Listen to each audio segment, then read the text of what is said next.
പെരിന്തൽമണ്ണ ആയിഷ ജംഗ്ഷനിൽ കുടിവെള്ള പൈപ്പ് പൊട്ടി വെള്ളം പാഴാകുന്നു.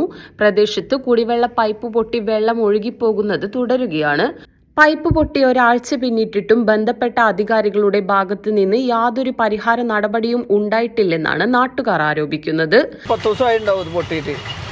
ഇത് എന്ന് പറഞ്ഞാൽ ലൈൻ വെള്ളം ഓപ്പൺ ആക്കുമ്പോഴാണ് തോന്നുന്നത് ഈ സംശയം ഇത് ലീക്കുള്ളത്.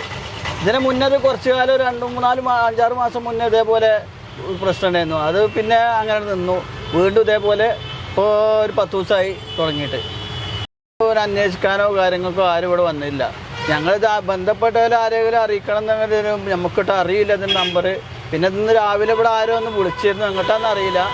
സിയാസ് പറഞ്ഞിട്ടും വിളിച്ചിരുന്നു എന്ന് പറഞ്ഞു. ഇയാൾ പറയുന്നുണ്ട് വിളിച്ചിരുന്നു.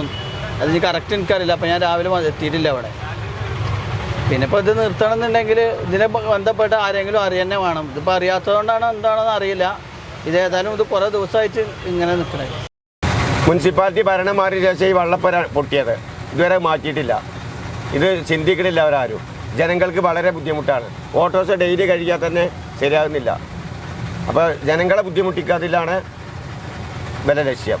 എത്ര വട്ടം വിളിച്ച് വാട്സപ്പിലടക്കം മുട്ടുകൊടുത്തു കൂടി ഫോട്ടോ വള്ളത്തിൻ്റെത് അവർ നമുക്ക് ചിന്തിക്കണില്ല. അവിടെ പൊട്ടിയ നേരാക്കേണ്ടത് കഴിഞ്ഞ് അങ്ങോട്ട് വരും പറഞ്ഞിട്ട് കുറേ ദിവസമായി. ദിവസേന വലിയ അളവിൽ കുടിവെള്ളം പാഴാകുന്നതിനാൽ പ്രദേശത്ത് ജലക്ഷാമ ഭീഷണിയും ഉയരുന്നുണ്ട്. റോഡരികിലൂടെ ഒഴുകുന്ന വെള്ളം ഗതാഗതത്തിനും ബുദ്ധിമുട്ട് സൃഷ്ടിക്കുന്ന സാഹചര്യമാണ്. പ്രശ്നം ഉടൻ പരിഹരിക്കാൻ അധികൃതർ നടപടി സ്വീകരിക്കണമെന്നാണ് നാട്ടുകാരുടെ ആവശ്യം. നന്ദിയുണ്ട്. ഇന്നോളം എത്തിയ ഞങ്ങളുടെ ഈ സുവർണ യാത്രയിൽ നിങ്ങളുടെ ഓരോ ആഘോഷങ്ങൾക്കുമൊപ്പം ഞങ്ങളെയും ചേർത്ത് നിർത്തിയതിന്. Beauty mark gold and diamonds, specially for U.